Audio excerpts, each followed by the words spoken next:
गच्छामि धम्मं शरणं गच्छामि संघं शरणं गच्छामि साधु साधु साधु।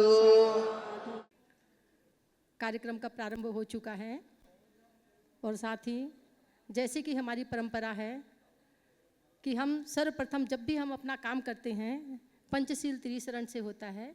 उसके बाद में हम सर्वप्रथम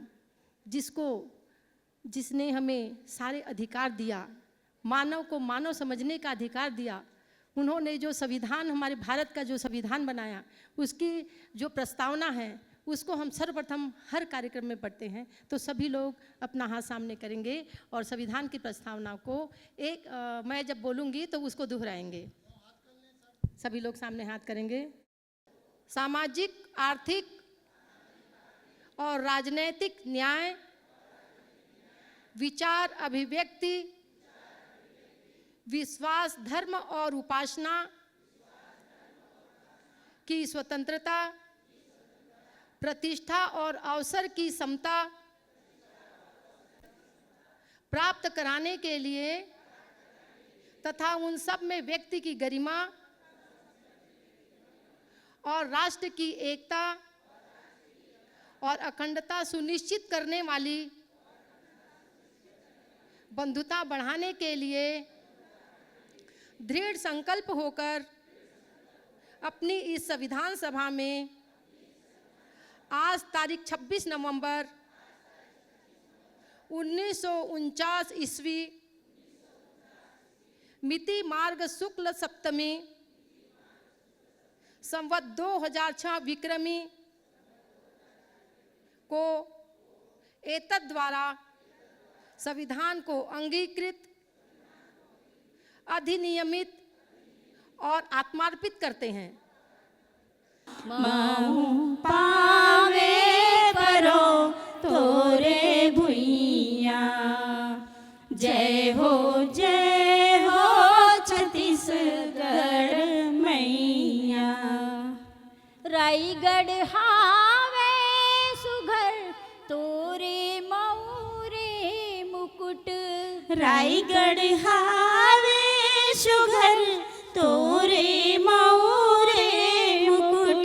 सरगु जाओ बिलासपुर हे भैया, रायपुर कनिया सही घाटे सुघर भवे।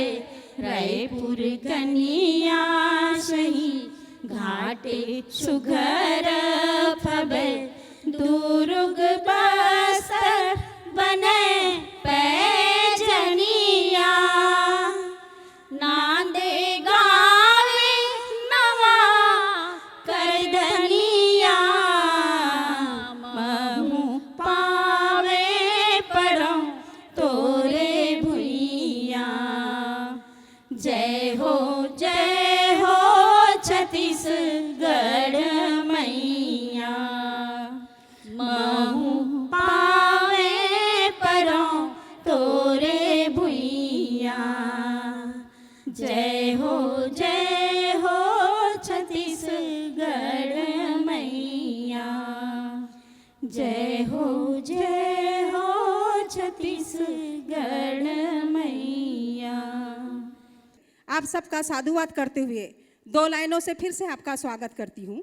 छत्तीसगढ़ में जन्म धरो, छत्तीसगढ़ में जन्म धरो, छत्तीसगढ़ में जियो मरो। छत्तीसगढ़ में जन्म धरो, छत्तीसगढ़ में जियो मरो। छत्तीसगढ़ माटी तोर सुर उठ के पाँव पड़ो। छत्तीसगढ़ माटी तोर सूत उठ के पाँव पड़ो। छत्तीसगढ़ में नांदगांव, मैं अपने नांदगांव की बातें बोलना चाहूँगी।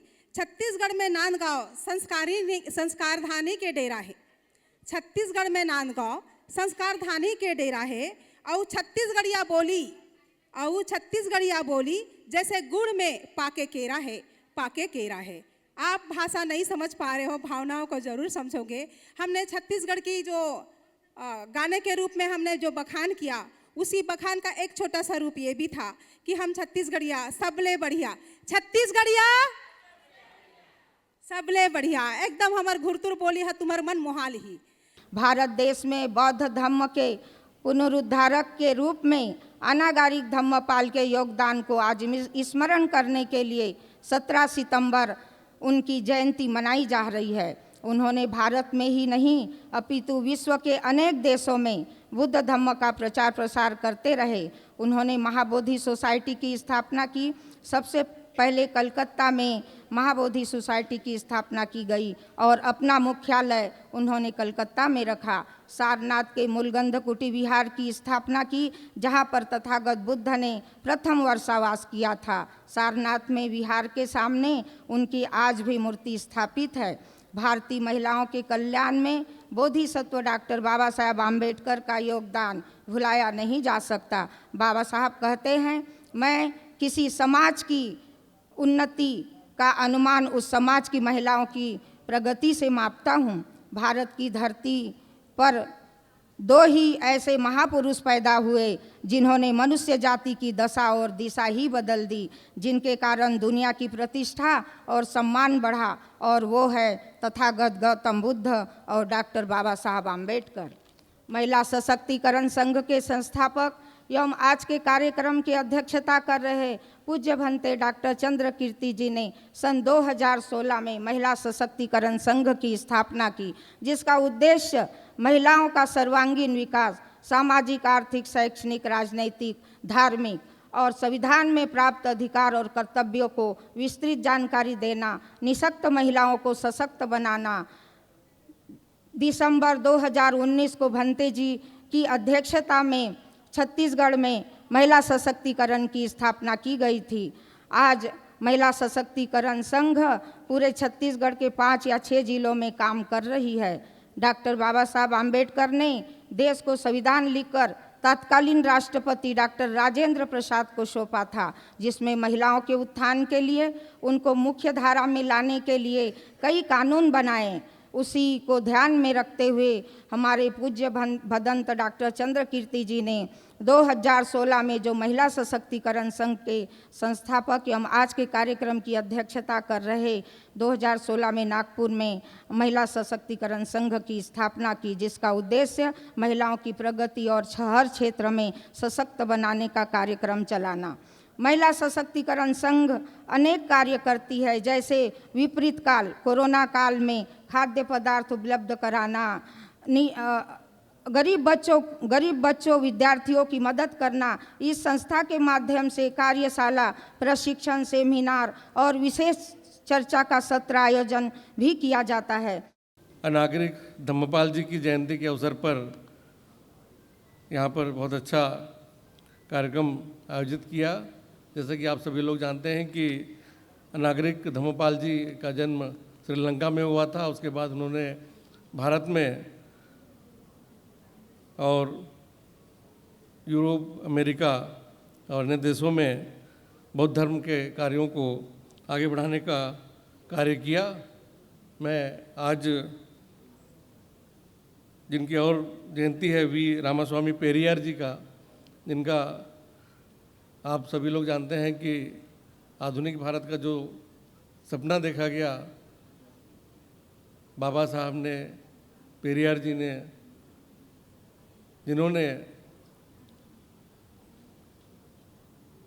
सामाजिक कुरीतियों को दूर करने के लिए काम किया और शोषण से मुक्ति के लिए काम किया, ऐसे महापुरुषों को भी मैं आज याद करना चाहूँगा। और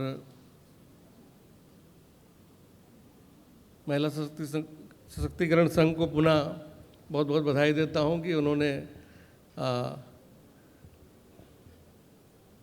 यहाँ पर राजनांदगांव में एक बहुत ही अच्छा कार्यक्रम आयोजित किया है, क्योंकि ये आज भारत की मांग है कि समानता, पुरुष हो चाहे महिलाएं हों, उनको बराबरी का दर्जा होना चाहिए।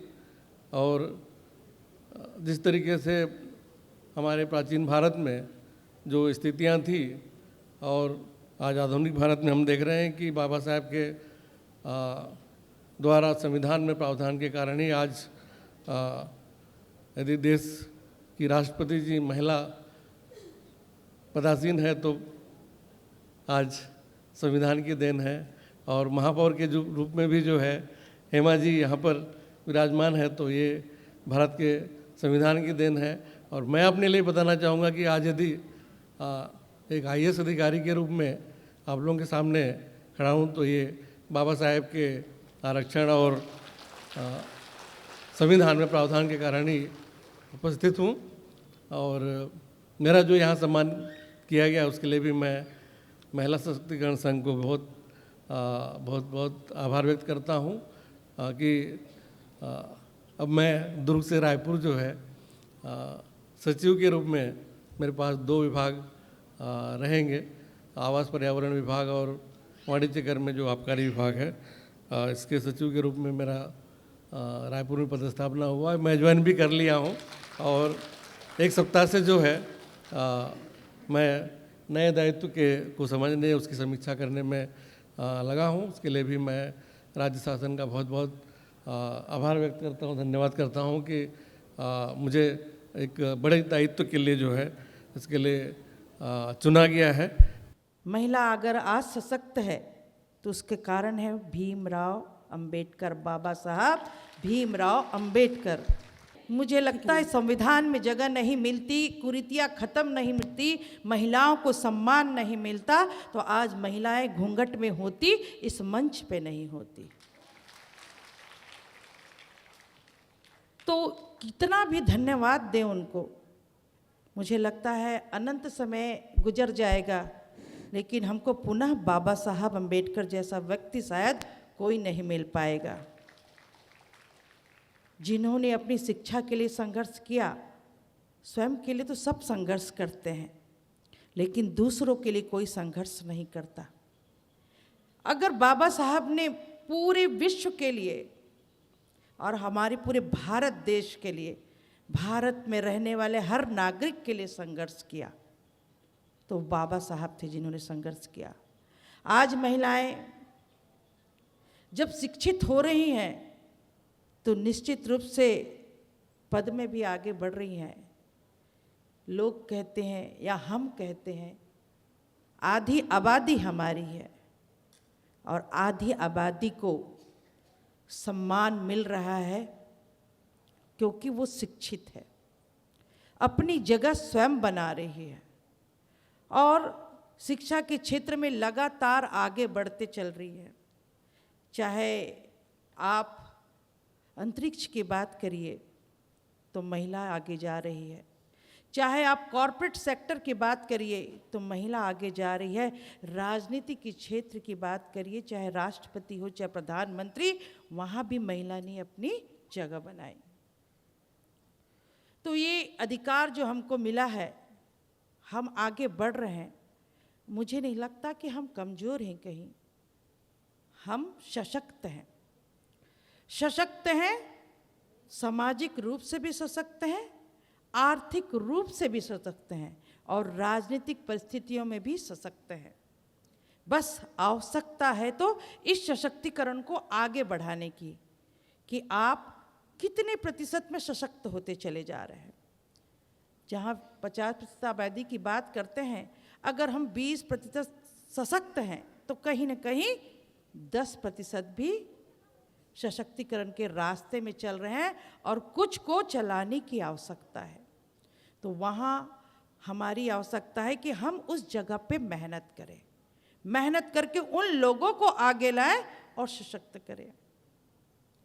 पर विडंबना, सशक्तिकरण की हम बात करते इतने बड़े बड़े पोस्ट में भी होते हैं लेकिन कुछ ऐसे दृश्य भी सामने आते हैं जो ना आंखें सह सकती है ना जबान बोल सकती है। वो मणिपुर की घटना आज भी दिल दहलाती है मेरा। वो दृश्य जो महिलाओं के साथ हुआ, आज भी महिला होने पर लगता है क्या हम बाबा साहब की सोच थी सम्मान करने की, बाबा साहब की सोच थी शिक्षित करने की, तो कहाँ गई शिक्षा? तो ऐसी जो घृणित सोच जो लोग विचार में लाते हैं, उनको भी रोकने की आवश्यकता है। और ये रोकने के लिए महिला को सशक्त और अधिक होने की आवश्यकता है, राजनीतिक, आर्थिक और सामाजिक रूप से आवश्यकता है।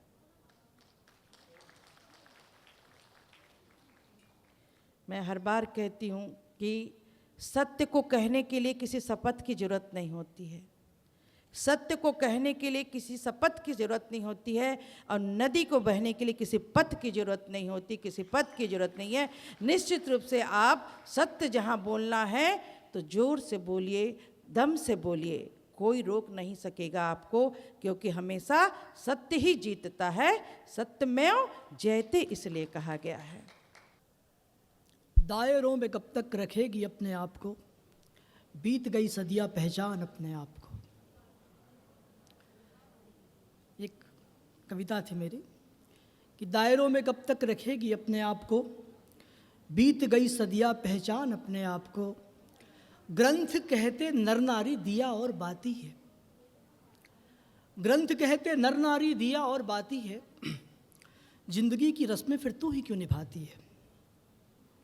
ग्रंथ कहते नर नारी दिया और बाती है, जिंदगी की रस्में फिर तू ही क्यों निभाती है। चंद सिक्कों की खातिर क्यों जलाई जाती है, और करवा चौथ व्रत अकेले क्यों निर्जला बिताती है।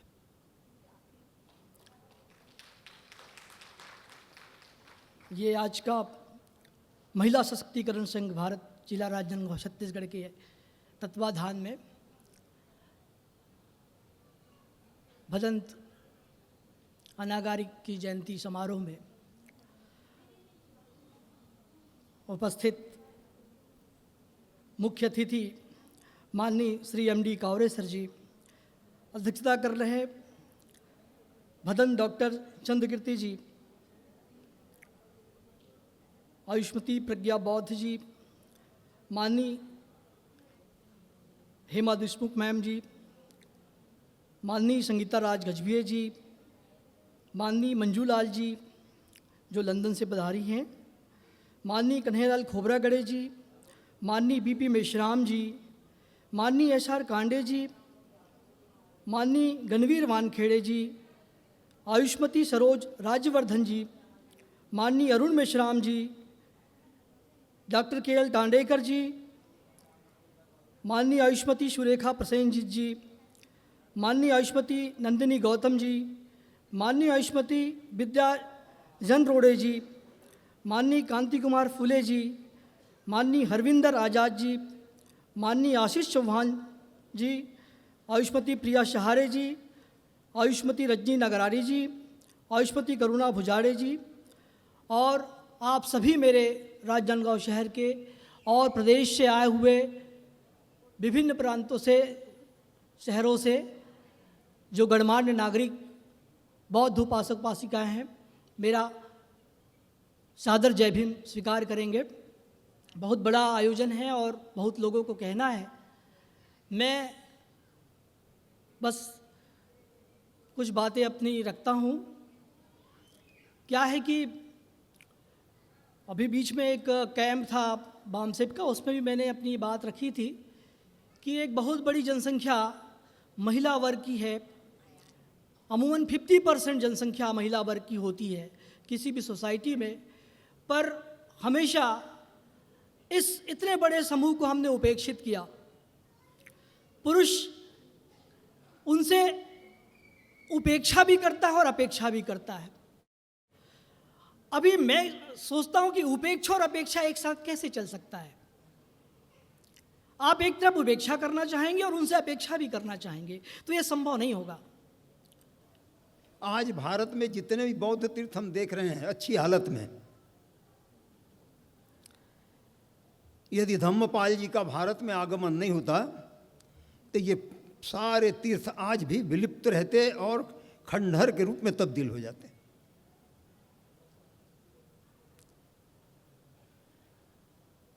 तो अनागारिक जी ने अपना सारा जीवन भारत के बौद्ध धर्म में उत्थान के लिए लगाया।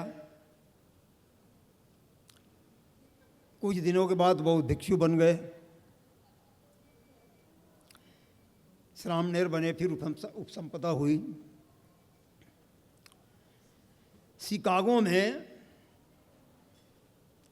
जो विश्व सम्मेलन हुआ, विश्व धम्म सम्मेलन,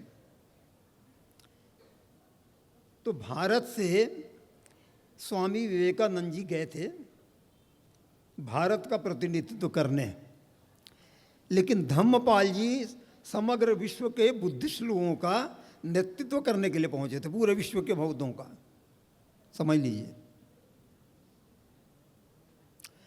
और ये दोनों महापुरुष की जो वेशभूषा थी, सन्यासी,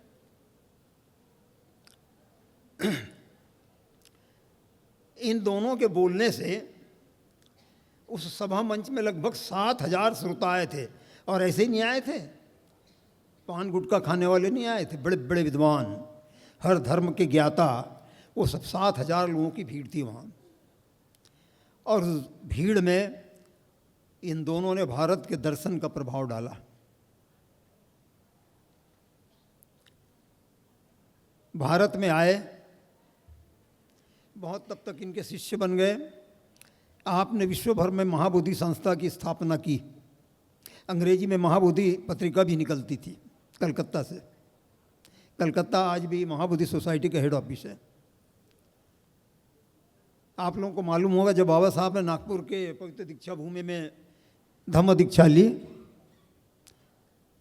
तो उस समय महाबोधि सोसाइटी के जो अध्यक्ष थे देवप्रिय वली सिंह जी, वो वहाँ मंच में थे।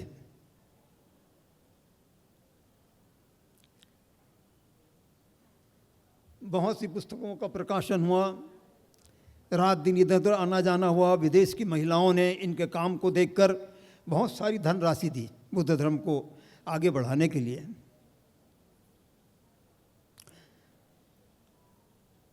जब विश्व युद्ध छिड़ गया तो अनागारिक जी को 5 साल के लिए नज़र बंद कर दिया गया।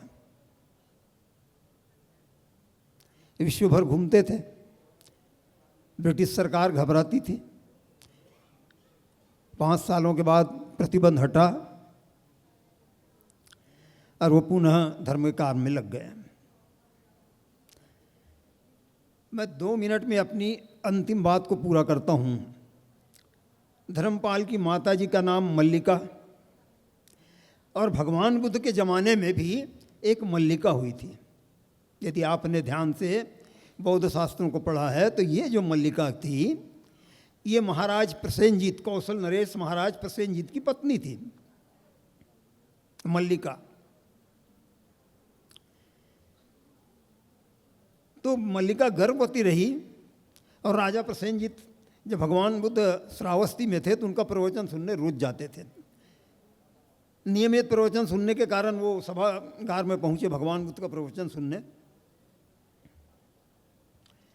प्रवचन चालू हुआ था और प्रसेनजीत बहुत ही आनंद के साथ भगवान बुद्ध का प्रवचन सुन रहे थे ध्यान से। राजमहल से एक प्रतिहारी आया, सिपाही, और राजा के कान में फुसफुसाता है और फुसफुसा के चला जाता है।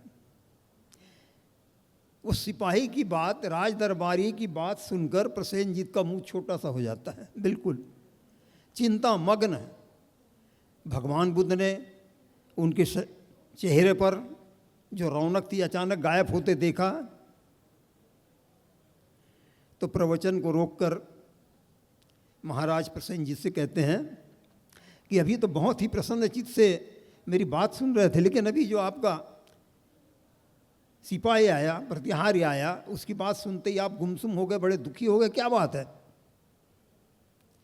तो भगवान बुद्ध के पास तो राजा प्रसेनजीत झूठ बोल नहीं सकते थे ना, तो उन्होंने कहा, राजन क्या बड़ी चिंता में पड़ गया हूँ। मल्लिका ने एक लड़की को जन्म दिया है। बताइए, उस समय 2500 साल पहले भी लड़कियों की, महिलाओं की हालत और उस पर क्या सोच रही होगी। तो भगवान बुद्ध ने प्रसेनजीत को कहा, बिल्कुल चिंता मत करो, ये जो बेटियां होती हैं ना, लड़कियां, ये संबंध बढ़ाने वाली होती हैं, माता पिता की सेवा करने वाली होती हैं, आज्ञाकारी होती हैं, सबका मान सम्मान करने वाली होती हैं, तो राजन इसके लिए कहेगा दुख। बस एक काम करो, जो बालिका राजमहल में हुई है उसे अच्छी शिक्षा देने का प्रबंध करो। क्रांती करायची आहे तर आपण बाहेर निघलो पाहिजे। काही लोक म्हणतात की शांती असायला पाहिजे, शांतीतून क्रांती करता येणार नाही। शांती ठेवा, पण शांतीच्या बरोबर जर आम्हाला क्रांती करायची असेल तर महापुरुषांचे विचार आम्हाला पुढे न्यावंच लागतील। आणि म्हणून माझ्या गीतातून मला काय सांगायचं आहे, कारण बरेचसे लोक बोलले जातात इकडे स्टेजवर म्हणतात, मी इथे बसणाऱ्यांचं नाही, पण बरेचसे लोक म्हणतात की महिलांना अक्कल नाही, ह्या क्रांती करू शकत नाही, अमुक नाही, ढमुक नाही। बरेचसे असतात की नाही, विचार सांगा, मी म्हणते म्हणून नाही, कारण मी ग्रामीण भागातल्या खेड्यातल्या त्या सगळ्या गोष्टी आपल्याला माहीत आहे, कोणी म्हणू शकत नाही। तर क्रांती करायचं आहे तर बाहेर निघलो पाहिजे, आपण वंचित उपेक्षित घटकांमध्ये गेलो पाहिजे। नाहीतर होते काय, दादा रगड पगाराचा, ताई रगड पगाराची, तू आणि मी 10 बाय 10च्या खोलीत, समाज गेला चुलीत, समाजाचे काय लेनदेन, असेही म्हणणारे लोक आहेत की नाही। पण इथे ज्या माझ्या महिला भगिनी बसलेल्या आहेत, माझे बांधव बसलेले आहेत, हे क्रांती करणारे लोक आहेत, कारण महामानव आपल्या डोळ्यापुढे आहेत आणि म्हणून यांचा इतिहास आपल्या जवळ आहे। आणि म्हणून काय सांगायचं आहे, आम्ही नाही अबला, आम्ही नाही अबला, सांगा हो सबला, धरुनी संगीनी, करूया क्रांतीचे बंड, चला हो मैदानी, करूया क्रांतीचे बंड, चला हो मैदानी, अत्याचाराची होळी करण्या, जाऊ सर्व मिळूनी, जाऊ सर्व मिळूनी, जाऊ सर्व मिळूनी। आमच्या काही महिला भगिनी म्हणतात आम्हाला वेळच नाही, टीव्ही पाहण्यात वेळ गमावतील त्या, पण इकडे जर समाजामधले काम करायचं म्हटलं तर आमच्या महिलांना वेळ नसते, आहे की नाही। म्हणून माझ्या महिला भगिनींनो, आपण बाहेर निघलो पाहिजे, महामानवांचं काम केलं पाहिजे आपण, तरच क्रांती होऊ शकते।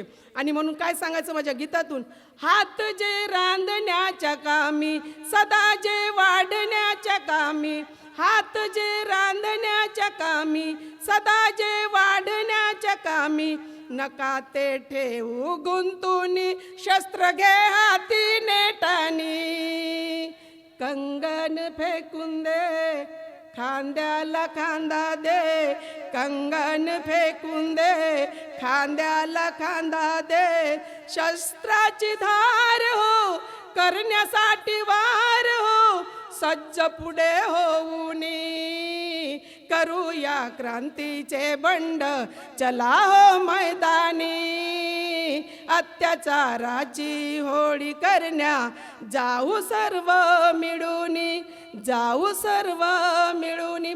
टाळ्या वाजवण्यात कंजूसी नका करू, जेवण आहे आपल्यासाठी। अरे टाळ्या कार्यक्रमातच वाजवू शकतो आपण, भलत्या ठिकाणी नाही वाजवू शकत। ट्रेनमध्ये वाजवलं तर काय म्हणतील आपल्याला सांगा बरं। म्हणून कार्यक्रमाच्या ठिकाणी जोरदार टाळी वाजवा, आणि जो व्यक्ती जोरदार टाळी वाजवते त्याला अटॅक येऊ शकत नाही, हेही तेवढंच आहे। आणि म्हणून काय मला माझ्या गीतातून सांगायचं आहे, महिला कमजोर नाही, खरंच कमजोर नाही। अरे शेतीचा शोध लावणारी महिला आहे, भाषेचा शोध लावणारी महिला आहे, कलेचा शोध लावणारी महिला आहे, नवीन बाळाला जन्म देणारी महिला आहे, ती कमजोर होऊ शकत नाही। पण इथल्या धर्प मार्तंडांनी, ज्या मनुमानसिकतेच्या लोकांनी महिला वर्गाला कमजोर बनवून ठेवलेला आहे, कारण ती वर्ण व्यवस्था होती ना, ब्राह्मण क्षत्रिय आहे की नाही, शूद्र अतिशूद्र, त्याच्या खाली या बायकांना बसवलं होतं, म्हणजे मी पण त्याच्यात आली असं नाही, आहे की नाही। क्रांतिकारी महामानव जो पैदा हुए पेरियार रामास्वामी नायकर, वो भी पिछड़े वर्ग में पैदा हुए, और दोनों महापुरुषों के पिता बहुत धन्ना सेठ थे, बड़े बड़े धनी थे। पेरियार नायकर साहब के भी पिताजी बहुत धन्ना सेठ थे। बड़े सेठ होने के बाद जब वो जाते थे, तो जब हिंदू धर्म ग्रंथ जब उनके सामने खोले जाते थे तो वो परख करते, दिमाग पर जोर डालते थे कि इनमें बातें कहाँ से सही लिखी हैं, आदमी कहाँ कहाँ से पैदा हो रहा है, आदमी क्या क्या कर रहा है। जब उसने क्वेश्चन मार्क लगाए, प्रश्न चिन्ह लगाए, तब जाके उन्होंने अध्ययन किया। तो अध्ययन किया, और अध्ययन करने के बाद जब उनको मालूम चला कि जो कुछ ये बात बताई जाती है ये बेसिर पैर की बातें हैं, तब आधार क्या है, जब आधार उन्होंने पता किया तो एक उस समय की जो पार्टी थी रूलिंग पार्टी नहीं, संघर्ष वाली पार्टी थी कांग्रेस, और वो लोग आंदोलन चला रहे थे हमारे लोगों को कि हम लोग इकट्ठे हो जाओ। जब वो पेरियर नायकर स्वामी भी इकट्ठे हुए, उनको यहाँ प्रदेश का अध्यक्ष भी बना दिया गया। जब अध्यक्ष बनाया तो उनको समस्या लगी। क्या समस्या लगी उन्हें? क्योंकि मंदिर से जाने वाली गली में पिछड़े वर्ग के लोग और SC ST के लोग को भी जाने की अनुमति नहीं है। तब उन्होंने कांग्रेस के तथाकथित लोगों को बोला कि भाई आप क्या कर रहे हो, हम आपके साथ हैं तो मंदिर का रास्ता खुलवाइए। तो उन्होंने कहा ये आज की समस्या नहीं है हमारी, देश आज़ाद हो जाएगा फिर आपके बारे में सोचेंगे हम। तो ठीक है बोले, जब देश आज़ाद होगा लेकिन संकल्प तो ले लो। आप संकल्प में लिखिए कि छुआछूत को हम हटाएंगे, हम समानता का अधिकार देंगे और मंदिर की गली से जाने की अनुमति देंगे। उन्होंने ये भी सोचनीय विषय है। तो आज उन लोगों के लिए मैं आह्वान करता हूँ जो मनुवादी पार्टियों में छुपे हुए बैठे रहते हैं और बोलते हैं कुछ फ़ायदा होगा, लेकिन पेरियार ने विचारधारा से समझौता कभी नहीं किया, विचारधारा से समझौता कभी नहीं किया और उन्होंने पार्टी को छोड़ दिया। पहले जस्टिस पार्टी बनाई, बाद में मुन्नेर कड़गम पार्टी बनाई और ऐसी विचारधारा को फैलाया कि आज दक्षिण में उनका ही राज चलता है। आज दक्षिण में उनका ही राज चलता है। और सबसे बड़ा उन्होंने काम किया, जितने भी फोटो लगी थी उनके नीचे लिखा कि ईश्वर नहीं है, ईश्वर नहीं है। और ईश्वरीय शक्ति को उन्होंने चुनौती दी। और चुनौती किस प्रकार दी, क्योंकि मेरे को 2 मिनट का समय दिया है, वो चुनौती मैं आपको बता नहीं पा रहा हूँ। ऐसी चुनौती उन्होंने दी और उन्होंने बोला कि अगर आप में कुछ ताकत है तो मेरे को तत्काल मर जाना चाहिए। उनकी फ़ोटो देख के आप लग रहे हैं लगभग 100 साल तो जिंदा रहे होंगे। आज हमारे लोग डरते हैं कि मैं कुछ बोल दूं, किसी ईश्वर के खिलाफ बोल दूं तो शायद मेरा अनिष्ट हो जाए, मेरे साथ कुछ गड़बड़ हो जाए। लेकिन उनको देख के हमें सबक लेना चाहिए कि जो कम उम्र में उन्होंने काम किया था और इतने बाल पूरे सफ़ेद हुए 100 साल तक जिंदा रहे और इतना सारा काम किया उन्होंने। तो आज हमें इन दोनों महापुरुषों से सबक लेना चाहिए। आज हम बनते अनागारिक धम्मपाल जी की 159वीं जयंती और स्वामी पेरियार नायकर जी की हम संयुक्त जयंती मनाने के लिए राजनांदगांव में एकत्रित हुए हैं। अनागारिक धम्मपाल जी एक प्रसिद्ध भिक्षु थे और महान एक प्रसिद्ध भिक्षु थे और उनका एक बौद्ध धम्म में एक स्तंभ है, प्रकाश स्तंभ की तरह है वो। उन्होंने, मैं इतना डिटेल में नहीं जाऊंगी, ज़्यादा वक्त नहीं है। श्री मंगल महास्थविर से उन्होंने पाली भाषा सीखी और उन्होंने उनसे दीक्षा ली और उन्होंने अपना नाम बदल के, उनका पहला नाम था डॉन डेविड, वो क्रिश्चियन कम्युनिटी से बिलोंग करते थे और उन्होंने फिर बाद में अपना नाम अनागारिक धम्मपाल जी रखा। उन्होंने एक किताब पढ़ी, लाइट ऑफ एशिया। जब उन्होंने ये किताब पढ़ी तब वो भारत आए और जब वो भारत आए तो बौद्ध गया गए और जब उन्होंने बौद्ध गया में देखा कि वहाँ की जो व्यवस्था थी, मतलब बौद्ध गया का बुद्ध विहार ये बहुत ही खस्ता हालत में थी, बहुत ही, तो उन्होंने उसका जीर्णोद्धार कराया। सिर्फ बौद्ध गया का ही नहीं तो सांची का, सारनाथ का, कुशीनारा का, इनका भी उन्होंने जीर्णोद्धार करवाया, मरम्मत करवाई। और उन्होंने, और ये जो बौद्ध विहार है वो पंडे पुजारियों के हाथ में था। उनका ऐसा कहना था कि भाई मुसलमान जो लोग हैं उनके हाथ में उनके मदरसे है, क्रिश्चियन कम्युनिटी के हाथ में उनके चर्च है, वैसे हम बौद्धों के हाथ में बौद्ध विहार होना चाहिए, ऐसा उनका कहना था। इसलिए उन्होंने वहाँ पे मुक्ति आंदोलन की शुरुआत की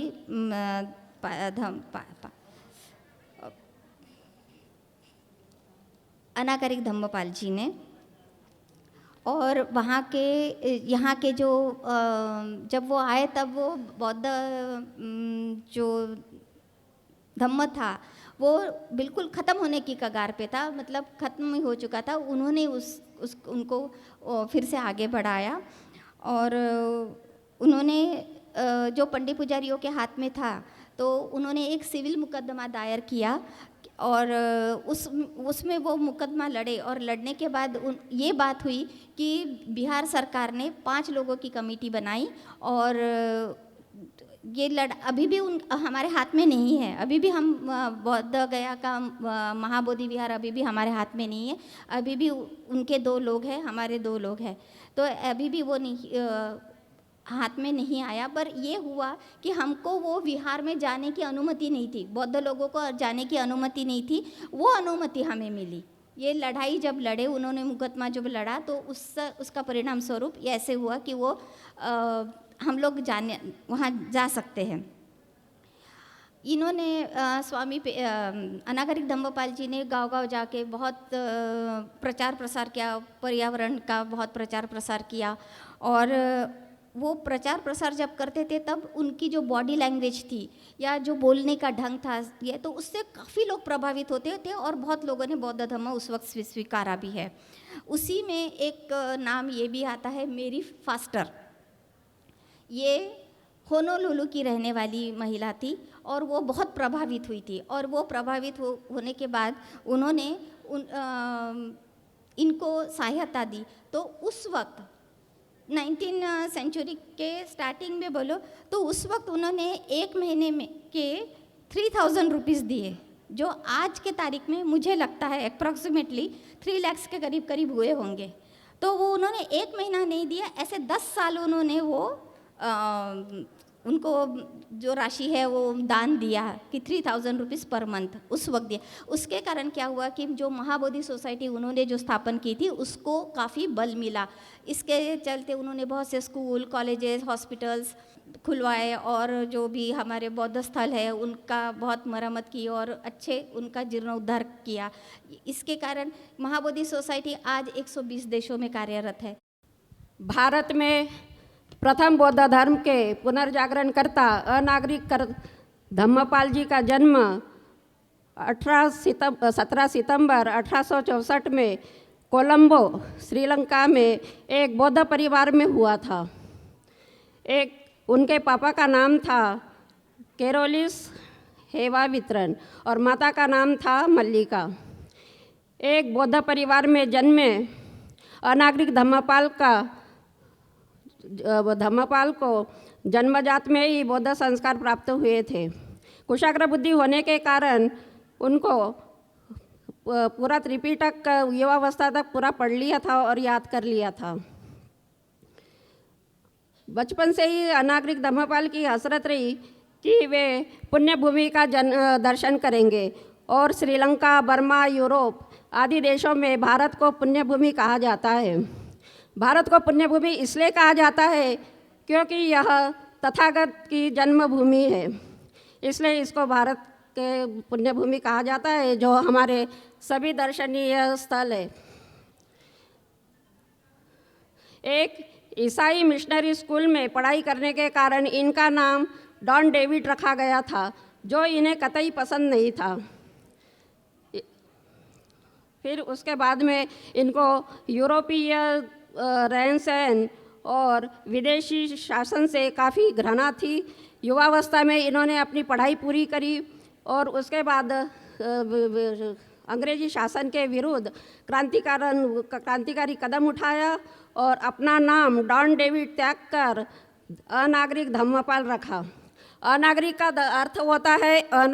अर्थ होता है जो किसी भी नागरिक या संप्रदाय का नागरिक नहीं है, किसी भी संप्रदाय के बंधन में नहीं है, किसी सामाजिक मुक्ति है, सामाजिक बंधनों से मुक्त है और सांसारिक आसक्ति नहीं है। युवावस्था में ही अपने सपनों को साकार करते हुए वे देश विदेश, श्रीलंका, बर्मा आदि देशों की यात्रा करते हुए वो भारत पहुँचे। जब वो भारत पहुँचे तब भारतीय बौद्ध स्थलों को जब उन्होंने देखा और उनके खंडहरों को अवस्था में जब देखा तो वो काफ़ी हतप्रभ हुए। जब वो बोध गया में पहुँचे और बोध गया का महाबोधि विहार जब की दशा देखी तब वो अक्षरशः रो पड़े थे। और जो तथागत बुद्ध की ये थी, बुद्धत्व प्राप्त हुआ था तथागत बुद्ध को, ऐसे जगह को उन्हें खंडहर बना के रखा था तो काफ़ी दुखी हो गए थे। और उसके बाद में उन्होंने प्रण कर लिया था कि अभी मैं भारत में ही रहकर बौद्ध धर्मों को बौद्ध धर्म के उद्धार के लिए, बौद्ध स्थानों के उद्धार के लिए मैं कार्य करूंगा। और यह सोचकर वो भारत के सारनाथ में ही रह गए थे।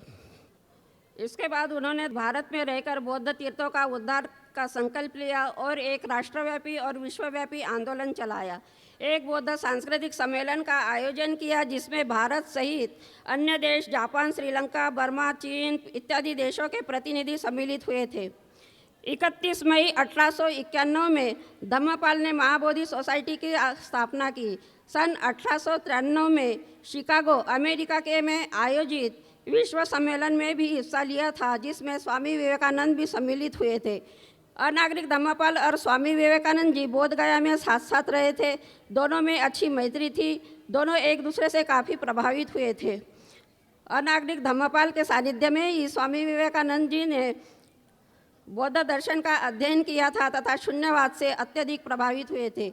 शिकागो के विश्व धर्म सम्मेलन में अनागरिक धम्मपाल ने अपने व्याख्यान के लिए जो निर्धारित समय था उसमें से स्वामी विवेकानंद को 3 मिनट का समय दिया था, जो क्योंकि स्वामी विवेकानंद को आमंत्रित तो थे स्वामी विवेकानंद थी, लेकिन उन्हें सूचीबद्ध में नहीं थे। जो वक्ताओं की सूची थी उसमें सूचीबद्ध नहीं थे। तब स्वामी ने बुद्ध के शून्यवाद पर ही अपना व्याख्यान केंद्रित किया था, जिसके लिए आज भी यह समझा जाता रहा कि स्वामी विवेकानंद जीरो पर बोले थे। दरअसल उन्होंने बुद्ध के शून्यवाद पर बोला था। धम्म संसद में अनागरिक धम्मपाल के बौद्ध दर्शन पर दिए गए भाषण से दुनिया के विभिन्न धर्मों के विद्वान अचंभित रह गए थे और बुद्ध की शिक्षा और भारत भूमि से काफ़ी प्रभावित हुए थे। हम अनागारिक धम्मपाल जी की जयंती मना रहे हैं, साथ ही पेरियर स्वामी की भी जयंती मना रहे हैं। हमारा उद्देश्य केवल जयंती मनाना ही नहीं है। हमारा उद्देश्य जयंती मनाने के अलावा जो हमारे महापुरुषों ने जो कार्य किया है, हमें उस पर ध्यान देना है। आज हम पूरी उनके इतिहास जानते हैं कि उन्होंने यानी बुद्ध धम्म की खोज की और खोज करने के बाद में जगह जगह मतलब उनके जो उनका जहाँ जन्म हुआ, उन्होंने जहाँ पे प्रवर्तन किया, धम्म प्रवर्तन किया, सारनाथ में, कुशीनगर में, यानी पूरे हमारे जो दर्शन करने योग्य जो स्थल हैं पूरा उन्होंने ही इसको पुनर्जीवित किया। आज हम जो देख रहे हैं, जो बुद्ध गया को देख रहे हैं, हमारा जो पुराना बुद्ध गया है, उस समय जब अनागारिक धम्मपाल जब पहली बार वहाँ पर आए तो वो वहाँ पर सर रख कर रोए, वो बहुत रोए। ऐसी स्थिति थी उस समय बुद्ध गया की, ऐसी स्थिति थी कि बुद्ध का कैसे आदर होता था, उसको वो आदर कहते थे। वहाँ के लोग उनको एक पत्थर मार करके उनको खिड़कियों में से बंद करके रखा था और उनको जाली में से उनको पत्थर मार करके उनकी पूजा किया करते थे। इस तरह से पूजा पत्थर मार मार करके वो पूरा मंदिर उसको दब गया था। उस समय जब इन्होंने आकर के देखा, और कहते हैं कि जब देखा और उन्होंने मत्था टेका तो उनको एक अंदर से आवाज़ हुई कि मुझे यहाँ पर रुक जाना चाहिए, मुझे बुद्ध को पुनर्जीवित करना है। ऐसी आशा के साथ उन्होंने यहाँ पर वो रुक गए और उनके जो कार्य हमारे पूर्व वक्ताओं ने बता दिए हैं। समय बहुत कम है तो मैं थोड़ा सा ही बताना चाहूँगी उनके बारे में। जो उन्होंने कार्य किए 1891 में अनागारिक धम्मपाल जो भारतीय स्थित बुद्ध गया की जो यात्रा की, तो यात्रा के बाद उन्होंने जो नहीं हो सकता था, जो संभव नहीं था, वो उन्होंने कर दिखाया। वहाँ के कलेक्टर से मिले, वहाँ के कमिश्नर से मिले और वहाँ के कुछ जो भिक्षु लोग थे उनको एकत्रित किया और ये लड़ाई उन्होंने जारी रखी और वो लड़ाई आज भी जारी है, क्योंकि वहाँ बौद्धों का वर्तव्य नहीं है, सारे ब्राह्मणवाद है। वहाँ पर बुद्ध गया में पूरा ब्राह्मणवाद है, सारे पंडा लोग वहाँ पर उनकी पूजा करते हैं, सब कुछ करते हैं, लेकिन हमारे बौद्ध भिक्षुओं को वहाँ जाने नहीं दिया जाता है। कितने दुख की बात है कि हमारे स्थल होते हुए भी हम वहाँ नहीं जा सकते, हमारे बौद्ध भिक्षु वहाँ नहीं जा सकते। आज वो लड़ाई आज भी जारी है।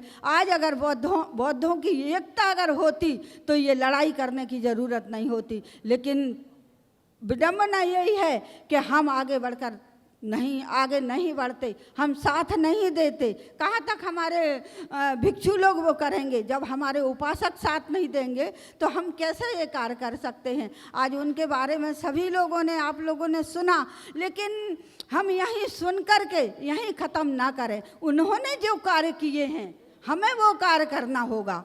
हमें हमारी जो महिला सशक्तिकरण संघ की जो स्थापना की है, भंते जी ने हम लोगों को स्थापना इसीलिए नहीं की कि हम अपने अपने एरिया में कहीं किटी खेलते हैं, कहीं पार्टी करते हैं, कहीं कुछ करते हैं, मतलब मोहल्लों में जा कर के ये सब करते रहते हैं, लेकिन हम धर्म के लिए ज़रा सी भी समय नहीं निकालते। तो आज हमारी महिला बहनों से मैं निवेदन करती हूँ कि हर क्षेत्र में हमारी महिलाएँ सब 2-2 4-4 इकट्ठी होकर के जाए। आज हम जो भोपाल से हूँ, मैं भोपाल की बस्तियों में जब जाती हूँ तो हमारी महिलाओं को जब मैं देखती हूँ कि हमारी महिलाएं कितनी तकलीफ में हैं, कैसे उसमें रह रही हैं, आज उन महिलाओं के ऊपर क्या बीत रही है, वहाँ पर जाकर हम देखते हैं तो हमारे आंसू निकल जाते हैं। और जबकि जो बड़े बड़े पद पर बैठे हुए हैं, उन पद पर बैठने के बाद में भी उनके साथ कुछ नहीं करते। जो गंदी बस्तियों में रहते हैं उनका जीना हराम हो जाता है। आज उन बस्तियों में जाकर के देखें, आज जो जितने भी जो बड़े बड़े पदों पर है, जैसे अभी हमारी महापौर जी ने यहाँ पर आके अपना समय दे दिया, बहुत बड़ी बात है कि उन्होंने अपना समय तो दिया कम से कम। आज बाबा साहब की देन है कि वो महापौर हैं। आज बाबा साहब की देन ना होती तो वो महापौर नहीं होते। तो इसी तरह हम उस समय को भूल जाते हैं। जो हमें पद मिला है, हमें बाबा साहब के कारण मिला है। बाबा साहब ने जो बौद्ध धर्म अपनाया, उन्होंने 21 साल तक इसका अध्ययन किया सभी धर्मों का, तब वे बौद्ध धर्म उन्होंने अपनाया। समता, मैत्री, बंधुत्व, न्याय, मानव के प्रति इस धरती पर कैसा व्यवहार हो, सद्व्यवहार होना चाहिए, उसको उन्होंने ग्रहण किया। जो बौद्ध विहार, हमारे जो मानव मूल्य हैं उनको हम टटोलते हैं तो वो हमारे बुद्धिज्म में मिलते हैं। और जो बुद्धिज्म जो मिलता है उसका सेंटर कहाँ है, केंद्र बिंदु कहाँ है, उसकी पाठशाला कहाँ है, उसके विश्वविद्यालय कहाँ हैं, उसके महाविद्यालय कहाँ हैं, शिक्षा कहाँ मिलती है, कहाँ आचरण मिलता है, वो सब बौद्ध विहारों में मिलता है। जो विद्वान भिक्षु हैं वो सदाचार की शिक्षा देते हैं, वो आपको नैतिक शिक्षा देते हैं, वो आपके भविष्य के लिए सोचते हैं। वे उनके पास कोई संपत्ति नहीं होती, वे उनका कोई घर नहीं होता, वे आपके कल्याण के लिए सोचते हैं। जो बौद्ध विहारों में रहते हैं उनको सत हम कोटि कोटि नमन करते हैं। जो हमारे समाज सुधारक हुए हैं, बाबा साहब हुए, उससे पहले फूले हुए, पेरियार स्वामी हुए, और जो अभी नागरिक जो धम्मपाल जी हैं ये हुए, और कितने ही उनके नाम गिने बहुत कम है, बहुत इतने हुए, सभी को नमन करते हैं। और आगे आने वाले जो हमारी पीढ़ी है, विशेष रूप से महिलाएं 100 शिक्षक के बराबर होती हैं। जो संस्कार महिला देगी, जो उसको साध लेगी, वो बच्चे आगे निकलेंगे। हमारे बाबा साहब ने कहा कि चरित्र जिसका अच्छा है उसका स्वास्थ्य अच्छा होगा, उसका मन अच्छा होगा। जिसका मन अच्छा होगा वो कुशल कर्म की ओर जाएगा तो बहुत आगे बढ़ेगा, परिवार आगे बढ़ेगा। और मन को साधना बहुत ज़रूरी है। ये बौद्ध धर्म की विशेष साधना है जो हम विपश्यना के माध्यम से लेते हैं। तो ये आज मोटी मोटी बातें मैंने बताई। अगर कोई बात मेरे मुंह से गलत निकल गई तो उसके लिए मैं क्षमा प्रार्थी हूँ, आगे से मैं सुधार करूँगा।